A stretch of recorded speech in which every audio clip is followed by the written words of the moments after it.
Welcome to the Sane Asylum. It sounds a wee bit like, bit creepy.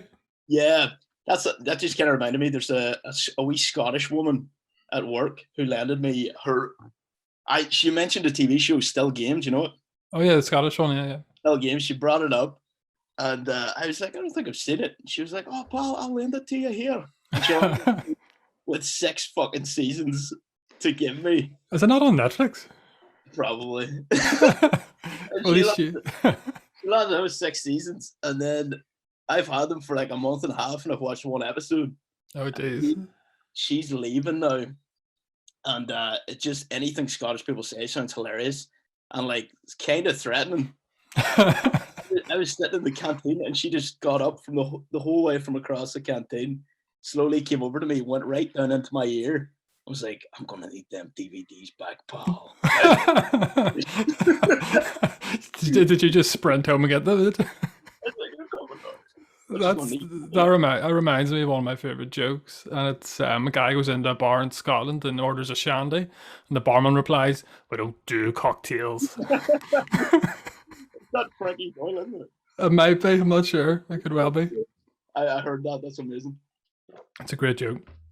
So how's things with you? Are you all? Is everything going well? Yeah, As well, everything. It's going all right. Yeah, as working well away as it can.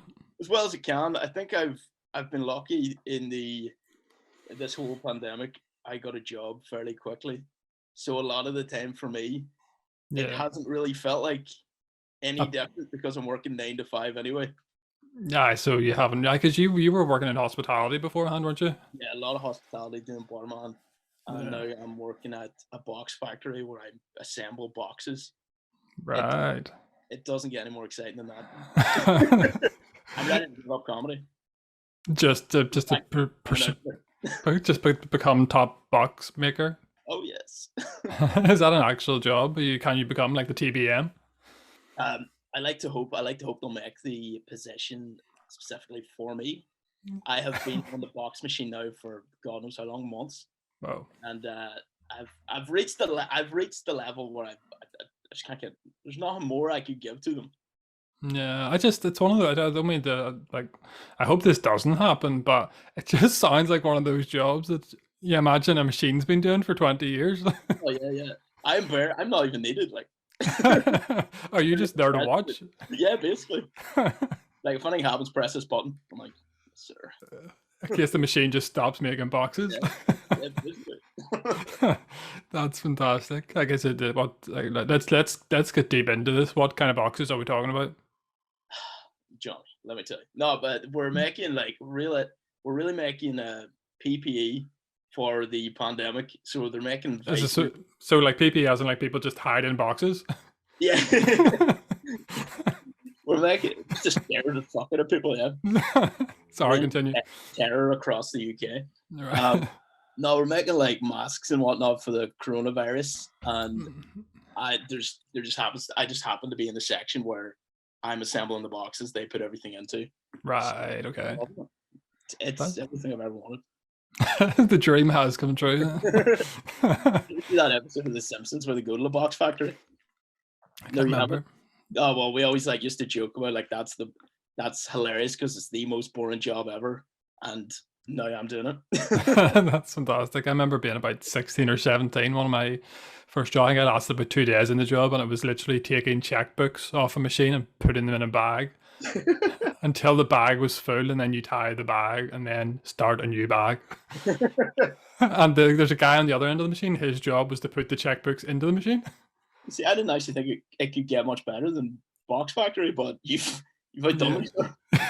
That was back when people actually used checks. I imagine it's just one guy now who actually puts them in the. Who's also the same guy puts them in and runs around and puts them in the bag as well. Oh my god. Does the same thing, but yeah, no, I'm glad. I'm glad you've landed on your feet and you've got your dream job because I have been worried about you. Yeah, thanks, man. Cheers. Because it was a pretty bad time for the whole hospitality sector. We're now on what, Monday the 12th of April, whenever we're recording. So things are about to hopefully start getting a little bit better. Is it Thursday they're having a meeting? Yeah, Thursday they're, even though I'm sure they already know, but it's like, yeah, they're having a meeting to be like, just to nod at each other and go, yeah, okay, we'll do that. Because I've like worked 3 weeks, I think, in the last year, which is insane. Like collectively about 3 weeks. What are you doing at the minute? I'm still working. Well, at the minute, I'm not really doing a whole lot. I'm still working in the suit shop. I'm still employed by them. Amazing. I love that you work in that suit shop. For months, every time I seen you, you're in like an amazing suit. No, I do have a good decent collection. No, it was great. I know I was like, considering that because I had Shane on the podcast a couple of weeks ago, and he was saying about how it's it's quite a good idea having that sort of gimmick. Because my last couple of gigs, I don't think I've worn the suit, but I'm like, do I bring it back? Do you have that thing where, like, say, like you felt like I sometimes for a while I would wear this like peak cap. No, I remember. I don't like wearing the peak cap. I don't want to wear it. I take it off, I'm ruined. You're not fun anymore. Yeah, I'm just done. Yeah. I made the switch to a different hat, and I realized that none of it matters. No. But with the suit specifically, I think it goes so well with your one-liners. Nah, it is one of those things. It's people, I think, because I've kind of got laughs just from standing on the stage and just sort of staring at people before I do my opening line. I think they're probably laughing because I probably look like I'm judging them. Just like stand up there like, disgusting. Yeah, because like right now I've got the ends of a bit of whiskey, which is whiskey right now. Yeah, if you want to go grab yourself some, go ahead. Yeah, I have an assortment of drinks. I have a cup of tea. I have a Sprite, 0 sugar. Nice. A bottle of water. But you said whiskey, and this looks like shit to me now. Well, yeah, it does. Yeah. So no, it's the end of a bottle or a decanter. I think it is. It's a really fancy decanter thing. But yeah. Shall I go get a little drink? Can you pause this? Yeah, we'll figure it out. We'll figure it out. I'll not pause it. I'll not pause it, but I'll just stare silently into it. I'll be back soon. Okay. So this is the whiskey episode of the Sane Asylum. I'm not even sure if any of this is going to make it into the final podcast, but we shall see. So how is everyone? Keeping well? This is weird. The whole reason why I do guests on the podcast is so I don't have to talk to myself. And this is exactly what's happening right now. So please don't turn off. It will get better. I hope.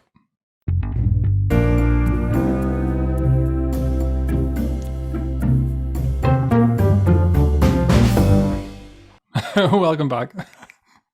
Thank you very much. What have you got? I got myself, because this is literally all we have, a Ruby Irish gin. A Ruby Irish gin? Yeah. What is that? Explain that. I don't know. It's red and it's gin. And is that it? Is that mixed with anything? I'm just gonna put Sprite in it. It's not mixed. Was that it straight? It's not mixed with anything? That was mixed. Or that was straight, sorry. Right, okay. And now it's mixed with Sprite. That's pretty fancy looking. Yeah, it's not bad. Like I've never heard anyone order that in a bar. I've never seen it before in my life. It was just in the cupboard. Do you think one of your parents just made it? Yeah, possibly. My mother is secretly making gin in the basement. That would be fantastic. I'm not a big fan of gin. Gin's a bit dry. Yeah, I get you. It's one of the whiskey man for sure. Yeah, oh no, I love my whiskey. But gin's one of those things I don't think anyone likes it. It's because nowadays people just mix it with so many different things. It's like it's not even what it's supposed to be. The original taste of gin is just completely gone. Yeah, it's fucking fruit and whatnot to put in. Yeah, it's like saying you like vodka, but you drink WKD Blue. Like, yeah. It's not the same thing at all. Were you a barman at any point? You were. I was for about 2 hours. Amazing. Whereabouts? In Lisburn. It was for about 2 or 3 hours, and then all my mates turned up, and the guy, like the manager at the time, was like, "Do you want to just have a drink with your mates?" And I was like, "Yeah." And then he's like, "Oh, by the way, you're fired." No, I was like, "By the way, I prefer it on this side of the bar." I'll not be back. Oh my God, I'm sorry. And that was it. But yeah, so this podcast actually does have structure. Oh, okay. I've started to get a little bit of structure because the first episodes were just like, I don't really know what I'm doing. I'm just chatting to people. I'm having a bit of a catch up with people I haven't seen in a while, Yeah. which has been great fun. But my first question to you is, over the past year, what would you say has kept you sane? Oh, Jesus.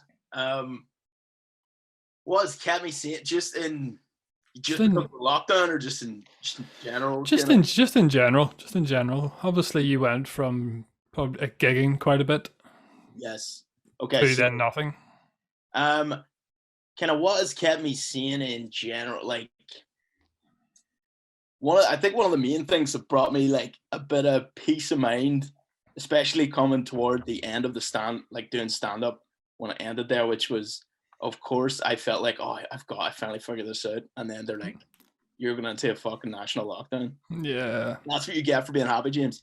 And Yeah. just fucked it for everyone. I think what kept me sane then was I started. See, I think for the first bit of me doing stand up, I thought stand up was extremely stressful, like as Oh yeah, a lot of people would. But I I was agree. like, every gig was coming up. It was like every moment of every day can absorb my mind, and it was getting to a point where it was just like infecting my normal life. I couldn't have a normal life because I was like, Yeah. shit, I was just constantly thinking about gigs. And then it got to a certain stage where I was like, shit, I don't think I can fucking keep doing this. Like, this is too much. And that was it was weird because as I had that realization where I was just like, oh, fuck, I just don't give a fuck anymore,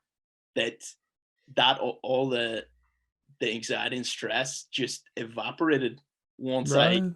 kind of just thought, I don't care. Just stop caring. Yeah. Impress anyone to like trying to do things just so this person will see or that person will see. I was like, I just don't give a fuck anymore. And as soon as I thought that, like the pressure completely lifted, and I was like, just do it for myself. And then I was like, oh shit, this is. Once I started doing it for me, it felt so much easier and far more fun. And then the Yeah. gigs after that moment became great. Like a moment, I loved them. I loved doing the gigs. It was fun. Like the day before the gig, day of the gig was fun. Getting on the stage was fun. After was fun. I just seen it as like, just do it for yourself because you enjoy it type thing. Aye, so no actual pressure then. It's literally just you're doing it for a laugh. Yeah, basically. And I kind of just got it in my head. Whereas I was like, even if this doesn't go well, that's fucking hilarious. That can be hilarious. Like, so Yeah. then the pressure just went away. And I think that kept me sane. That definitely kept me sane doing stand up. And Yeah. I think it's just a good way to kind of look at things in general. Just not Yeah. don't care, but don't care Too much. too much, basically, or Yeah. what certain people may think. Or Yeah. I think it's very easy, especially nowadays, where like even with this, when you're putting content out or you're on stage, like you're gonna be judged whether you like it or not. 100%, yeah, But you can't let that affect how you do it then. 100, yeah, I would agree.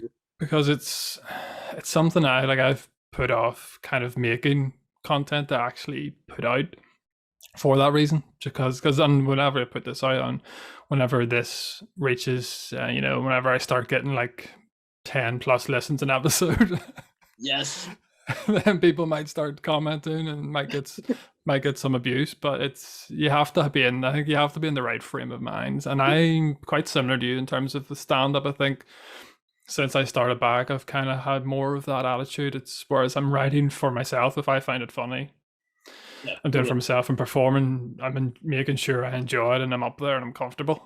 yep, 100%. Like, I know when I first got into stand up, I wasn't expecting that because I would have seen myself as quite carefree. Yeah. And then that all came. I think like that was maybe in me, and I just wasn't like kind of focusing on it or something. It all came up, Yeah. but it was almost like a great. It was like a great, great to almost go through it to like to learn that. Do you know what I mean? Yeah. Like I don't think anyone anyone who says that they've done stand up and says I've never felt any pressure or I've never been nervous is lying, Insane. or they're Insane. or they're a sociopath. Yeah, oh, they're just yeah, they're not clued into reality at all. Yeah, because it's But one of those things that I think was it Mickey was on the last episode, and he said like it's mental that people do this. Like we're going into a room and basically saying, "I will make you love me," yeah, basically, yeah, which is mad. it is. It is insane. But I think What? even as well when you're talking about like posts and stuff, Yeah, like that was another aspect of it because I was constantly posting online, being like, "Will they like this? Will they like this? Will they like this? yeah, I'll get a big audience for this." And then like once I just kind of was like, "Fuck all that! I'm just posting exactly the content that I think." yeah, I even feel like I started posting better content yeah, because I was looking at it and going, "I don't like that. Why would I post it?" Whereas before I was like, "Oh fuck it, post it. They might like it." Whereas now I'm yeah. only posting it if I genuinely kind of like what I'm posting. It's just So you've went for quality over quantity. yeah, which is But such a like I don't know. It's well, probably it's like an the obvious thing to think, and I'm just like, it took me like fucking 3 years to catch no, on. well, it's Like, the opposite of how I do stand up because I'm quantity over quality. no, but each joke is quality. Oh, thank you, thank you. um, so talking about stand up, then you've been performing for what 3 years roughly or longer? Jesus, I don't even know. Probably about three. This would have been the third year, I think. Yeah, this would have Yeah. been the third year. Did you start around the same time as Mark McCartney and Jordan? Me and Mark started almost the exact same time. Right. Met him, seen him perform in Lavery, shot him a message, said that was great. Yeah. Getting into stand up myself, we should hang out and shit, which is probably such a creepy message. But luckily he was like, yeah, no worries. And then we seen Graham Watson was posting he was doing like a stand up kind of thing in the black box, like Right. a course. And Yeah. seeing that, we we're like, this would be a great opportunity for us to like kind of meet, for Yeah. us to see other people doing stand up, and it would give us a wee avenue to kind of perform. It was mainly just so we could get around comics and Yeah. people to do stand up. So at the end of that, we got a gig in the black box, and it went really well for like all of us. And from then on, I was like, "Fuck, this is great." Is there anyone else from that group who's still performing apart from? There's me, there's Mark, there was what is he? I'm gonna forget everyone now. There was Kelly Turtle. Oh yeah. Kelly Turtle. Yeah, yeah. I don't know if she's still I would have seen her in Bennigan's quite a bit. I haven't seen her in a couple of years. I performed with her at the book bar in Accidental a couple of years ago. Yeah. There was a few, but a lot of them kind of just did it a few times and then It's hard. I think that's one of the hardest things about it though. It is whether it's such a grind at the start, whether you like it or not, you do have to just grind and just you can't really turn down gigs either. yeah. At the start, you just have to keep going, keep going. Whenever I first started years ago, and then obviously took the break for years, there was barely anything at all. It was just gigs. People were creating gigs in like the middle of nowhere. Yeah, that's and just wee pub. Asked to do a gig, and you're like, this is going to be pretty much just straight up embarrassing for like yeah. a gig. Everyone's going to hate me. No one's going to laugh. Oh, there's going to be 3 people there. They're just like, fuck it, let's do it. Yeah. But I think you grow like you can learn to really love those gigs. Those gigs can be a lot of fucking fun. Yeah, it is. Yes, it is sometimes that sort of weird because you already know in your head like this is just ridiculous. So and it just takes all the pressure off. You're like, I'm just gonna do it every. I did an improv show about a year and a half ago. It wasn't long after we'd started as like an improv group, and I was in the book bar at Accidental Theatre again, and there was 5 of us, and there was 4 in the audience. So there's literally more of us than there was of them, yeah. Which was just one of the weirdest experiences of my life. But I, from the outset, all the guys were like so nervous because they're like, "There's only 4 people. There's only 4 people," and I was like, "There's only 4 people. Let's just." It's perfect. Let's just enjoy it. It's fine. And like only 2 of them were together, which was mad. But that's just chaos. I think that there's such a fun in that. Like this, let's have a blast. I think one of my favorite gigs we ever had was coming again towards the end of like before the stand up kind of was shut down. That whole wee period that I just fucking loved stand up was in Rathlin Island. and we got to this. It wasn't in the bar where they typically do the gigs that everyone says they could be like, where there's a big crowd, there's a proper stage. We got to the hotel and we were like, "Where's the gig?" And she was like, "You're in. This is the room with the gig." It was like a foyer with a wee tiny bar in it, and like people eating dinner. And she was like, "I'll bring down the mic." She just brought down a mic, plugged it into the wall, and was like, "Okay, everybody, there's gonna be a wee stand-up gig here." Oh no! They're like looking at us like, "What the?" Like they're sitting there with their dinner going. The average age in the room was like 74. Oh jeez! Unbelievably fun. Yeah, as long as that's the main thing. Like you're always going to have those. There's no comedian who doesn't have a story about a random strange gig somewhere. Like I talked in one of the older podcasts, I talked about my second ever gig, which was in Portaferry, and I didn't mention it in that episode, but basically I got so drunk that I didn't do any of my set, but there was this wee old woman who was like across the way and she was laughing at everything, so I just brought her up on stage and put my arm around her and just chatted to her for like 10 minutes. You did love to her right on the stage, didn't you?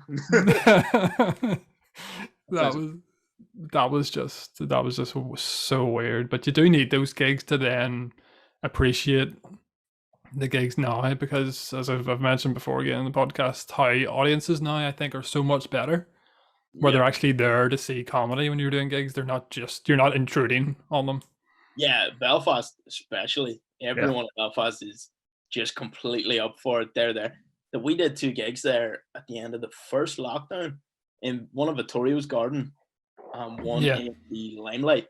Yeah. And they were both so like warm and nice, and people were coming up to you after and just like, "Thank you. I'm glad like I just got to get out for a night and laugh." Yeah, I know. I cannot wait just to get to a gig, even if I'm not on. Like I'll be there, wherever the first gig is. Like, yeah, hopefully it's soon now. Hopefully we'll. All being well, I probably need to start writing as well. Oh yeah, that old fucking chestnut of stand up. No. Yeah, I'm supposed to actually write. Write some jokes. How has it been for you the last year writing? Because I find it incredibly difficult. Like, it's been totally weird. I've been writing wee bits and pieces that I then go back to and they make no sense. I'm like, well, I don't know, where was I going with that? Yeah. It's bits and pieces. So I'm just like trying to write every single night before I go to bed or at some point during the day. Yeah. Just log, even if it's like a sentence, and even if it's not funny or anything, it's a thought possibly. Yeah, so just trying to do that. And then if I think it's funny, I'll highlight it in yellow, so that I can then just scan back down the page and be like, "There's all the things I thought were funny." Right. So, but let me bear it. Like, there's not much there. Do you know what I mean? Yeah, it's not an actual set, but it has the potential to be. If I just read out each line, it's like the ramblings of an insane patient. Like, that could be a podcast in itself. Just getting you guys on it, because in the episode with Mickey, we were just starting to read notes out from our phone that we had written down. Oh my god, we should fucking do that. I'm not reading any more of mine. You've had enough. Well, actually, I only did one, but it was like, I don't know. I have had 2 sips of whiskey, so we'll see. Okay, yeah, let's see where this goes. What have you got something there to break? Let me see, because even just a sentence, it doesn't have to be funny. A lot of it's on the computer, but I'll see if I have. Let me see. Okay, I have. Right, trying to pick like the least mental one. Here's my first one. So this is do you know those traveler call out videos? Yes. You probably do a better accent than me. My accents are terrible, but I really wanted to do that, but famous speeches.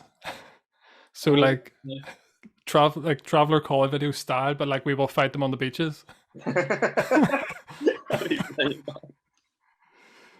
That's literally it just says Churchill traveler call out video.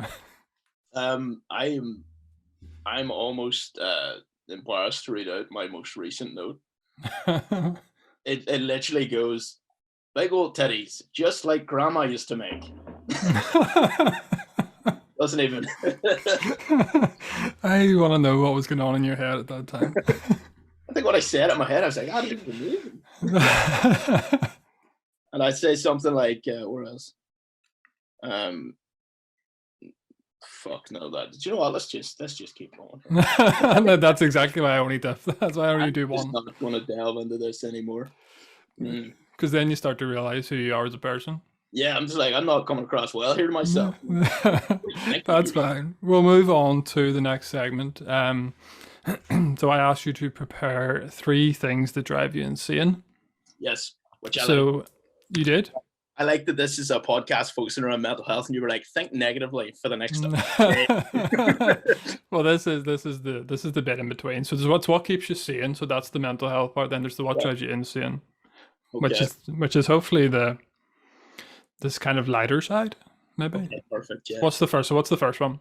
First thing that drives me insane is, and I think a lot of people can relate to this, is I'm not shitting on the people, but deli sandwich makers have a ridiculous gauge on how much sauce they think people want on the sandwich. Right. I'm writing these down. Continue though.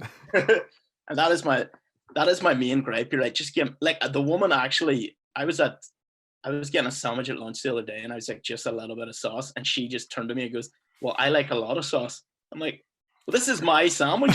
I'm not sharing it with you. That's fine, but I want a little bit of sauce. Do you The place I go to, they get upset every time I say that. They're just like, "Oh, a little bit of sauce, all right." That's bad. So maybe she's just that one employee who, whenever you order like a sub, she just cuts it in half, but just gives you half. Yeah. It's like, that sounds amazing. Give me that. Yeah, one for you, one for me. Tsunami of taco sauce. That is a bit mental, but some of those delis are great though. Like I remember there's one in Belfast to do like you order like a chicken bap and it's literally like a full chicken in a bap. Oh yeah. Oh, it's amazing. I fucking love sandwich delis. I will like it's like $3.20 for a full baguette stuffed with chicken and what have you. And they'll be like Johnny chips on top. They'll throw a bit of chips on top, a portion of chips, and they'll just give it to you for free. And then a full bag of Doritos as well on the side, like Yeah. the share bag, like that's mad. Heroes. I love them. So is it more the sauce than anything? Sauce. It's their levels of sauce. It's not the actual. Yeah, it's It's just not a level of sauce. jelly. Everywhere. It's not even deli. Do you know what? I think it's just in general. Just there's. It's probably just my own personal preference. Is there Loves sauce. is there normally too much? Is that what it is? There is a lot. There's a lot of sauce. No, I have experienced that before actually, where you get like a sausage bap and you ask for red sauce and they literally squeeze half the bottle into it. Yeah. And as soon as you bite into it, then you've got 2 options. Either it's going to squirt away from you, which is great, or it's going to squirt right directly at you. Yes, and we've got beards, like, so you know how difficult to eat a saucy sandwich is with a beard. I do. Sure, I just had ice cream and I felt like I came home. I think there was nothing in my beard, but you know when you feel like there's something in your beard? Yeah. Oh my god. Yeah, I totally know what you mean. And I felt like it was just like I just had an ice cream beard. It's horrible. Like, I know. We don't want that. So that's No. number 1. What's number 2? What did I write? What else did I write? Fuck. Sorry, I keep cursing. It's okay. My mom doesn't listen yet. She has to support. She doesn't support my career. Okay. My second thing is, and it's YouTube, like how to YouTube. Do you ever go like how to YouTube? Like, how do I do this? Oh, right, okay. Like, how do I open this specific thing in Word? And every video is like 25 minutes long. The point that they're speaking about, the specific thing you're talking about, is like 18 minutes. You just have to listen to them ramble about their life and their channel, and yeah. That is the second thing that came to my mind. Some of them are awful. I've seen them where it's a lot of the time I would use them for like trying to fix things. So if there's something wrong with the computer, it's like how to fix it. And then the first 3 minutes is actually them like arriving home from work. Yeah, it's like movie length videos. All these cinematic shots, and then it's literally just you just right click on it. Like, turns out the answer is at series 2. It's like they leave you on a cliffhanger. Like the thing you need. Tune in next week for. Yeah, no, they are.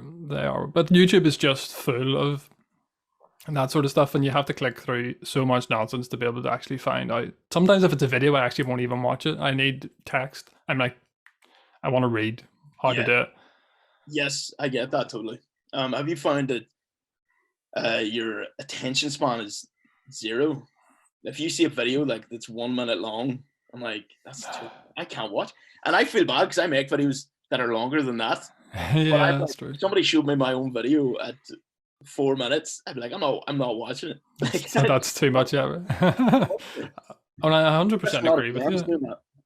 Says the guy making an hour-long podcast, like, but I agree with you. Like, yeah. I know. I want to make a podcast too. Actually, I was thinking about that. I've been thinking about that for about fucking 3 years. So I know you told. Remember you telling me ages ago you did have quite a good idea in terms of the concept. I can't even remember. It was to do with was it like some artist or something? I think I was. Oh wait, no. Well, if I kind of want to do a podcast where I'm just reaching out to like individual randomers that I like on YouTube. Basically. Oh, was that what it was? That's what it was, yeah. And I had a few people lined up, and I just never did it. It was terrible. Just never got around to it. You should. You definitely should. Yeah, because everyone else is doing it. I know. I think you're the only person not doing it at the minute. But when nobody listens to podcasts, I'm like, have you heard of fucking podcasts, lad? You're getting right. I'm doing something else. I'm all over that. Zoom doesn't even exist anymore. So okay, number 2. So YouTube how-tos. What's number 3? And my third one was, I'm gonna contradict myself because that's just who I am. I hate people who over complain at restaurants. Or shit like that. Do you know what I mean? I have a weird, like, if me and my mates go out for dinner, it's almost like the more it's fucked up, the more that goes wrong, like the better crack the evening is. Do you know what I mean? Like, obviously to some degree, but there's certain people that, if you ever went out with someone who's like, you can tell they're just there to complain. I haven't been out with it, but I've witnessed it, and it's so embarrassing and so. It's so embarrassing. I've never worked in like a restaurant or anything like that, so I've never seen, like, I've experienced bad customers, but I've never had it to that extent. And I don't think I have the patience for the kind of nonsense that people who work in restaurants have to deal with on a daily basis. I honestly, I love getting a waiter or waitress that clearly just doesn't give a fuck anymore, because they will all reach that point eventually. Just like, I don't give a shit about anybody in this restaurant. And I couldn't care if it burns to the ground. I'm getting minimum wage, and I don't care that your steak's not to your liking. I love those. Did you ever watch the Kitchen Nightmares? Gordon Ramsay. YouTube. Yeah, it's fantastic. Like, some of them, that's what the issue is a lot of the time. So you've got like sometimes the server is like the owner, and they'll complain, and he'll come back and they'll say, "Oh, the soup is hard," and he'll just be like, "No, I made it. It's fine. It's fine. Give me a slice of beans. What is this? You've just cut one bean in half." But that's very frustrating. Yeah. Like these things will, like, well, I find what annoys me, like, tomorrow will not annoy me, and I'd change my opinion on everything all the time. So you're just not trying. You're not consistent at all. I'm entirely inconsistent with everything I say, I believe. So, so I could just have you on every week, and it would be completely different. That would be interesting. That would be interesting. Have you ever complained? Have you ever sent food back? Let me think. I genuinely don't think I have, but I don't think I've received like service that I'm like, this is the worst thing. Yeah. I don't think I ever have at a restaurant, but have you ever been to, the train station near Europa? Yes. There's a wee place in there. I don't know what it is. Is it like Cafe Nero?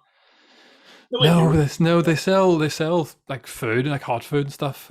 Is that the place, the restaurant that's got like, it's got like carpet and like sofas and? No, it's not even that fancy. It's literally just like, they've just got wooden boards up inside it, like separating the. But in there, I ordered like a sausage bap, and they gave it to me, and I like went to take a bite out of it, and the bottom of it was just mold.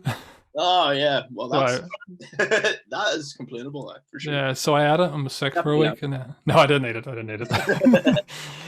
But yeah, I was just like, no, I'm sorry, I can't. Yeah, can't eat that. That's totally fair. Like, that's totally fair. But I've sent pints back a couple of times. I remember a couple of years ago. I was out for drinks and set my pint down. I was outside, which was probably technically my own fault, but I wasn't smoking, and there was someone had obviously flicked their ash, and it all landed in my pint. Yes. And I'd literally taken like 2 sips out of it and brought it to the bar and said to the barman, "There's a load of ash in my pint. Can I get a replacement?" And he said, "Was it in it whenever I gave it to you?" That's how we make them. Exactly. And I was like, I mean, I can't be sure, but I don't think so. And he just reluctantly replaced it. But I was like, I'm not drinking it. And like, I don't want you to just spoon it out. It's like, sink it, mate. I mean, it was my first pint. If I had been my third, maybe. Yeah, fair enough. That's totally understandable. Pints are a different beast. Yeah, but still your standards. I've had my standards do drop at times. I have drank pints because I've had so much before, and it's been like like the last pint of the keg. Yeah, you're getting all the just flat. Like they poured out, and the head is literally like nothing. Yeah, it's like paper thin. Yeah, it's just. But I've drank pints like that completely. Just been because I've been too polite to actually bring them back. Yeah. And also too drunk to care. Yeah. That's the best stage to be at. That is. But let's see then. So we've got deli sandwich makers. I'm gonna pick one of these, by the way, to get rid of. Okay. Like technically I have absolutely no influence or control over this, but for the sake of the podcast, we'll get rid of it. So the first one is deli sandwich makers who have no idea how much sauce to put on it. Yeah. Even though you've said, I just want a little bit of sauce. Yeah. That's what you're getting rid of. No, that's just me listing them. That's number one. This is the recap. Okay. Number 2 is the YouTube how-to videos. Yep. Which are very annoying. And the third one is over complainers in the restaurant. So I'm gonna go with the third one. I think over complainers in restaurants, because it's not really what you're getting at. Isn't technically people complaining about bad service. It's people complaining just in general, isn't it? Really, like about stupid stuff. Yes. It's like people who complain that maybe they've ordered 2 sausages and one's slightly longer than the other. Yeah, like I've worked at restaurants where people have brought in their own potatoes because they're like, we don't like your potatoes. Like, what? Seriously? And I've witnessed the chef go, "Fuck that, chuck them on the bin and give them our potatoes." And then they're like, "Hey, our potatoes are nicer," and we're like, "Yeah, you're right."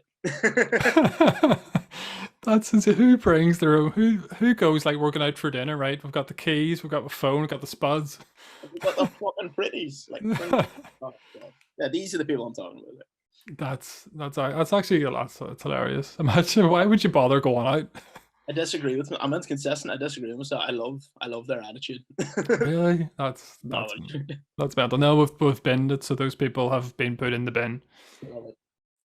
So it's gone. So moving on. As you mentioned earlier, this podcast was focusing on mental health. That was I say focusing. It's a strong, but I'd say it's a strong part of it. Yeah. So for the past year, we kind of touched on it earlier, but how would you say the past year has affected your mental health? Or has it? I think if it has, it is possibly like I will try to do too many things at once, basically. Yeah. So I'm working the job, and then I'll try to like video editing, and then I'll try keep like writing myself, and I'll whatever. Like I was gymming as well there, so I think that. It took me a while to get in the swing of that there. So, and then a lot of the time you were obviously not seeing your mates as much. So I can see if I wasn't working, it would have been terrible. This would have been an awful year, because like I've had long periods of times, like back when I just got out of uni, that I was like, I wasn't working, and you fall into a lot of like traps in terms of like you'll get like you get lazier the less you have to do. I find the more free time I have, the lazier I become. Yeah, it's fair. It is incredibly difficult for the past, because obviously, as I mentioned earlier, like I literally worked maybe 3 weeks in the past year. Whenever I was living with my parents as well, first time around, at the start, and And I remember at one stage, so I was only leaving the house maybe once a week to get their groceries. Yeah. That was literally it. And then at one stage, I remember thinking, I'm going to get the groceries, and I haven't left the house since the last time I got them. And I, most of the time as well, like I was just in my room because Yeah. because whenever you live with your parents, you're not like hanging out with them. Like you're, Yeah. You're kind of avoiding them a lot of the time. yeah. So I've probably seen them more since I moved out. Yeah, exactly. Oh, totally. I know. So, like, you know what I mean? So, I was worried that shit, if we go on a lockdown, every day is going to blend into one. Yeah. I'm going to be doing nothing and I'll be thinking about doing loads of stuff that I want to do. And Yeah. I'll just think about everything all day and not actually do anything.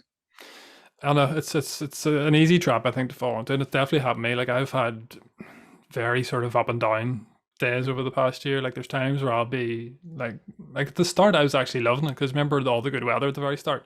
Yeah, it was great the first couple of months. Like, it was Like it actually was fantastic, and I was genuinely felt like content. it was a good breather. Like, Yeah, like and then towards like probably towards the end of last year, like maybe September, October again, whenever things started to shut down again. yeah, I think that's whenever it was starting to really affect me. Like you notice the head starts to go, and as you say, whenever you're being lazy, I'm the same. Like because I was going to the gym maybe 3, 4 times a week, and then nothing. And if yeah, I'm not exercising, my head goes like so quickly. same. I even experienced it in the last 2 weeks because I just haven't been exercising as much, and you can Yeah. just see the cogs in your mind going, "Oh, I'm thinking in a way I shouldn't be thinking." Like, just Yeah. you can see it happening. It's So like that is. It's almost like something. I think the best way I can always describe it, and I don't know if anyone else feels like this, but if I'm not exercising and I know it's affecting my head, it's like there's a weight above my head, and I feel like it's something's just like pushing my head down. If that makes any sense whatsoever. yeah, Maybe not, but it just feels like a weight almost, and it just needs to. imagine. Maybe I've literally been walking around with things on my head. I don't know. It's been a strange year. No, But I get what you mean. Like, um, for me, it's not like a weight in my head. I'll just how do I describe it? I'll just see that, like, maybe the less I like, it's almost like a tiredness in the brain, and you're like, oh, I'm not actually thinking things through properly, or I'm now not. your thoughts start to change, and how Yeah, you think about things start to yeah. change. But like, so I think it's good to even notice that that happens, so you can like Yeah, not delve into those thoughts and go, oh, I'm yeah. just tired, need a bit of structure, and I'll be sweet. I think the biggest thing is, it's the biggest thing that's helped me over the years is being self-aware. Yeah, Being self-aware is such a big thing, like being able to recognize that sort of stuff, because I think that's how people end up in just serious holes and actual like depression is whenever you let those thoughts actually creep in and then you just start to feel miserable all the time. And I totally understand how people end up that way. And thankfully, I've never been to that stage. I've always been able to like be like, right, well, something needs to change here. yeah. It's good. Like, like what you can watch yourself and realize when it needs to change. Like, Yeah, I think it's good to like break the circuit by like exercise is great for it. yeah, Like, oh my god, my mind's or like I'm going slightly down that path. Like an intense exercise, you'll yeah. be elevated once you come out again. I just feel so much more positive about everything. Like, Yeah. Oh, exercising has been absolutely key to me. I still remember that time. I think it was one of the first. It wasn't long after we. Oh no, it wasn't. Was it? Was it Jordan's gig? Is the one in the black box? Remember him and Mark did that. The Yeah, one like their 1 year, and I think before the gig, you and Jordan raced each other. yeah. We just Which is such a good idea. we went up to the alley and just sprinted for like 30 seconds. But And it's such a good idea because it just you feel so much better after, like refreshed. just it was just letting them extra fucking nerves just go. And I Yeah. find is like even just before I go on stage, like I'll just sit and like stretch like fuck. I'll be Yeah. like doing my like lunges and shit, and I'll be Mm. jumping around, and I'll be like, as if I'm about to go on the fucking ring or something. Shadow boxing and all that. Like, but I think that's great, and I think a lot of the time as well, I'll have the best crack on like my favorite gigs is when I've been completely out of my head, so completely in the moment, Yeah. reacting to whatever is happening in that Yeah. moment without thinking about it. If I go to a gig and I'm thinking, right, I'm not in the moment. I need to get into that's me thinking about it constantly. Just have to like Yeah. let go and just start looking at shit and like reacting to it, and then you start getting into it. I think my favorite gig ever was we did a gig for Marie Curie, and we were getting our names picked out of the hat.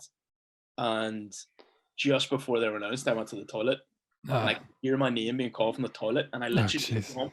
fucking sprinted to the stage, jumped on stage, and because I was just in the moment kind of thing, and it just Still, went. but still with your penis out. Oh my cock was out. I was still pissing. But it went well. Went great, yeah. Feel sorry for the front row, but yeah. No, jeez. Well, But yeah, splash zone in my gigs. happens ever. That every time. That's amazing. Um, no, it's great. That's a good insight. I like that sort of stuff because I think everyone has a slightly different experience. Obviously, most of the guys do get slightly nervous before they go on stage. Yeah. But I think everyone has their own sort of coping mechanism. I'd be similar to you in terms of like I would be kind of stretching and or pacing even. I need to walk or I can't just sit down and then go up and gig. I have to be doing something beforehand. So I'm kind of like like if we're talking like the pavilion, I will always just be at the side. I'll always be at the side of the bar, even way earlier than I need to be. Yeah. Because I'm like, right, I'm ready. I'm ready. I'm itching to go here. I think a good thing for me to help me was I kind of see the whole day of the gig as a night out, which is Right. so I see the whole day as just the gig is a tiny part of the day, but like it's kind of the whole day is have as much crack as possible. So Yeah. constantly engaged with something and then jump on stage, do a gig after, chat to everybody, have a crack. So like don't make the gig the main part. this main part of the day that you're thinking Right. about. Just like it's just something you pass through as you do it. It's part of it, but It's part of the day. Like that's a good one. That's a good way of thinking about it because you it sometimes started, do build it up too much in your head. oh yeah, and it started just making me see the gigs as like, oh, this is all part of the fun. Like I love this. Yeah. I know it's whenever you did Vittorio's gig, was that your first one you'd done in a while? Where was that at? Oh, The backyard gig? the backyard. Yeah, it was the first one I'd done and since it started up. Since the last gig we did was we went to London. Oh yes. Lockdown. Jordan was saying about that, yeah. That was a fucking great gig. But And that then was the first one then for it was months for until the next one. that was Story's gig in the garden. And it was because whenever I did it, I felt like I was doing my first gig all over again, even though it was like maybe it was 6 months, I think maybe for me. Really? But it felt like I was doing my first gig all over. And I know whenever I get back on stage again, I'll get a similar sort of feeling. But at the minute, I kind of talked in the earlier podcast about like not really being that bothered. The gigs are off, but now I've been like talking to the guys and stuff. I'm like, I just want to get back. It's like just give me a gig, even if I have no material. I will just get up there and just. Yeah, I think at the start I was like, oh, this is quite nice. I'll just enjoy it. Yeah. But I still had in my mind it was like, don't lose the momentum too much. Like, don't just because I knew if I let myself, I would go. That's the last gig I've ever done, and then I would completely get out of the way. So I had to keep trying to keep myself in the momentum of doing stand up, but. Obviously, you can't do that forever, but luckily I got that gig. Yeah. So I just tried to stay somewhat in the headset. It's keeping just that. Yeah, it is just keeping that mindset though. I think it's difficult, like because you've been gigging what most weeks would you have been, or would you even have had too long in between? Like toward the end, it was like it was most weeks. Yeah, there'd been something. Like nearly at least like one day a week kind of thing. Yeah, so it's quite a change to then go to absolutely nothing. Oh yeah, completely. Yeah. But, sorry, go on. No, I was just going to say, moving to the future in terms of comedy. How do you have any plans as such, or how do you see the future? The main thing I was focusing on initially was because I was going to go to Edinburgh and do like a 45-minute to an hour show. Yeah. And then the lockdown was announced, Edinburgh was cancelled. So I was like, they give me the opportunity to push it to this summer. Right, okay. Or how long have we been in lockdown? Forever. Okay, so this is it's been two, we've had two, this is the second summer we've had in lockdown, isn't it? Yeah, this summer will be. Yeah, it's a year March past a year last month, Yeah, it feels like 2 years. and that Um, does. Like, so they pushed it forward, and yeah, so they pushed it forward because you can just keep your space and do it next year. And I was like, sweet. So I was right. just acting as if I was kind of working toward that gig. So that was my that was the future of what my Yeah. future was. And now I don't even think it's going to be on this year. And if it is, it's going to be Zooms and whatnot. Yeah, it's not gonna be much audience, I don't think. Like, So I would rather push it forward again, yeah, and that'll be my focal point. yeah. I think if you want to do Edinburgh, you want to do it properly. Like, Yeah, I really want to just enjoy the crap out of it. I the atmosphere. No, because I've never actually been over to see it. I've meant to go over even just to experience it because it sounds amazing. Like it's just gigs constantly, like everywhere. Definitely come over. It's so much fun. Yeah, no, I definitely will. There's like the city's just it's buzzing. Like I love Edinburgh. I love Edinburgh just as a city in general. Like, I've been loads of times, just never yeah. during the festival. Did you have a lot of the material written for it? No, I had I had about 25 minutes to Yeah, half an hour. I think at half an hour I did support for Dave. yeah. Dave Elliott.